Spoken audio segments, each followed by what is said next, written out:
কিছু গোষ্ঠী আছে, এই গোষ্ঠী মনে করে যে ধর্মের ব্যাপারে বলবার একমাত্র অধিকার তাদের, এবং তাদের বাইরে আর কেউ কথা বলতে পারবে না।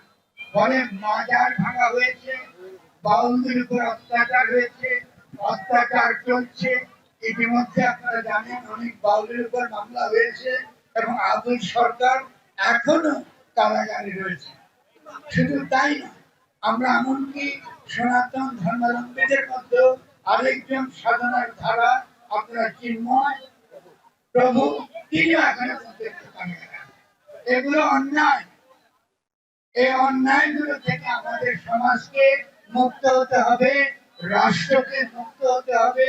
এটা ছাড়া আমাদের সমাজের মধ্যে আমরা প্রীতি, ভালোবাসা, মহব্বতের মধ্য দিয়ে যে গড়ে তোলা, সমাজকে নতুন করে গড়ে তোলা, এটা আমরা কখনো করতে পারবো না। আমাদের মধ্যে বিভেদ তৈরি করে রাখবে, তারা মাজার ভাঙবে, মাজার ভেঙে আমাদেরকে প্রমাণ করবে একদম যে মাজারের সব ধর্ম বিরোধী। ইসলামে কোথায় মাজার ভাঙা আছে? নাই। আপনি মাজারের কোন বিষয়ে আপনার যদি আপত্তি থাকে, আপনার যদি কোনো প্রশ্ন থাকে, আপনি সেটা অবশ্যই আপনি আলোচনা করতে পারেন।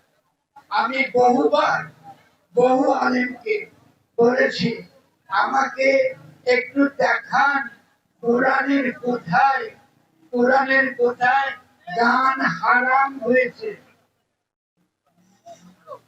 সমস্ত কিছু হারাম যদি আমাদেরকে তা আল্লাহর নিকটবর্তী না করে। যা কিছু আমরা করি যদি তা আমাকে আল্লাহর কাছ থেকে দূরে সরিয়ে যায়, এটা হারাম। কিন্তু যে গান, যে সঙ্গীত যদি আমাকে আল্লাহর নিকটবর্তী করে, এটা তো কোরআনের কোনো আয়াত নাই। এবং এটা যারা ব্যাখ্যা করেন তারা একটা হাদিসের উপর ভিত্তি করে ব্যাখ্যা করেন, কোরআনে এটা নাই। ফলে এই কথাটা আমরা যদি পরিষ্কার বুঝি, তাহলে আমরা যদি মনে করি যে গান শুনলে বা বাউল গান শুনলে আমার মন অন্যদিকে চলে যায়, তো আপনি শুনবেন না, অসুবিধা নেই। কিন্তু আপনি যখন মাজারকে যখন আপনি মাজারকে যখন আপনি ভাঙতে যান, মাজারকে যখন আপনি ভাঙতে যান, এটা ফৌজদারি অপরাধ, এটা ইসলামের দৃষ্টিতে অপরাধ। কারণ সহি, আমি একমাত্র সঠিক ধর্ম করি আর অন্যেরটা মিথ্যা ভুল, এটা বিচার করবার ক্ষমতা আল্লাহ মানুষকে দেয় নাই।